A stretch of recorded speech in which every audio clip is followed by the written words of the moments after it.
How's it going, everyone? So I've been using the iPhone 15 for almost 2 months now.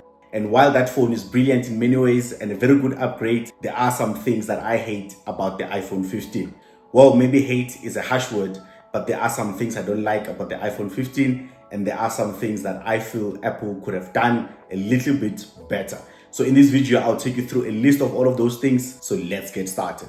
So the first thing that I don't like about the iPhone 15 is that it is lightweight, especially when compared to the iPhones that I've used recently, including the iPhone 13, which is the iPhone that I upgraded from. So I like my phone to have a little bit of weight so that it feels proper on my hand and it feels like I'm using a real phone and not a toy.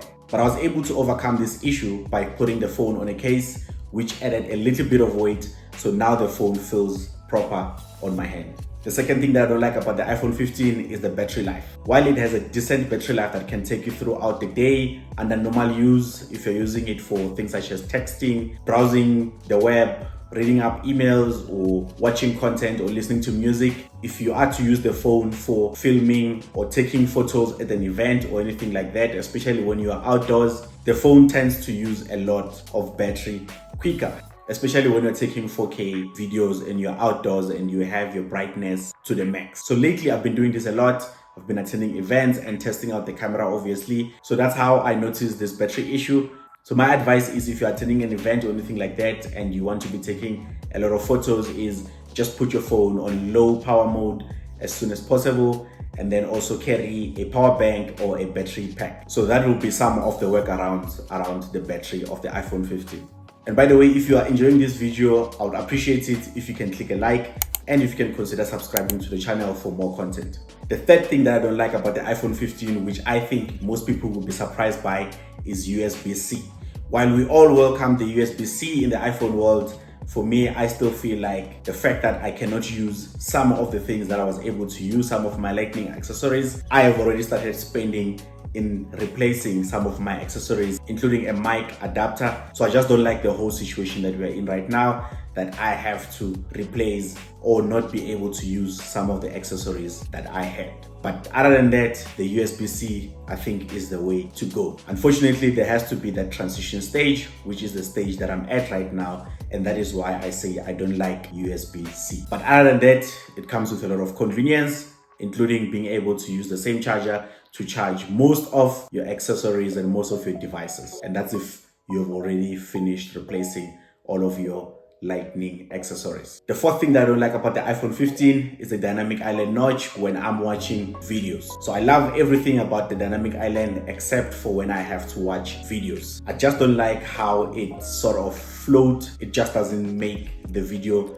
look nice, whereas the older notch was somewhat part of the phone, so it was easy for your eyes to adjust to that. But the dynamic island just doesn't look or feel right while it's floating, while a video is playing when you are on full screen mode. So I preferred the older notch when watching content. Dynamic island is something that I still have to get used to. But other than that, the dynamic island on its own is a brilliant feature. In fact, it is one of the things that I love the most about the iPhone 15. And while this is a video about things that I hate about the iPhone 15, I'm also making another video on things that I love about the iPhone 15. So if you look on the description, you're going to find a link. I'll drop it there on the description as soon as that video is out, which should be not more than a week from now. So look on the description to watch that video on the things that I love about iPhone 15. Now, the next thing that I don't like about the iPhone 15 is that the iPhone 15 uses 60 Hz. While the 60 Hz on the iPhone 15 is not bad at all, and most people won't notice the difference between a 60 Hz and a 90 Hz or a 120 Hz, I just feel like after spending so much money on the iPhone 15, Apple should have at least included a 90 Hz. But all in all, the 60 Hz display is not a deal breaker. Okay, so those were the first 5 things that I don't like. We have 2 more things to go.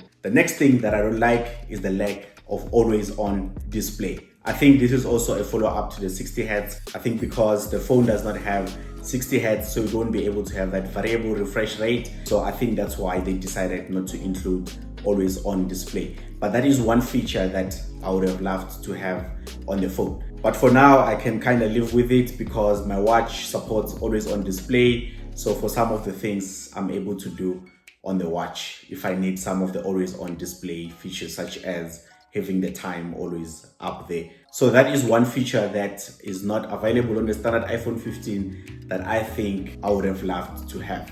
And then the last one, which is also a follow-up to the whole 60 Hz and always on display, is standby mode on the iPhone 15. This does not only apply to the iPhone 15, but it applies to all the standard iPhones in general. So because the standard iPhones don't have 120 Hz, if you haven't seen the new features on iOS 17, look on the description. I will include a link to all of those features. The feature is called standby mode. It's one of my favorite features. So it's a feature where your phone can act as a smart display. So it can show you a calendar or music and different things basically. If you dock it on a stand that supports MagSafe, or if you dock it on a stand and plug it to a charger.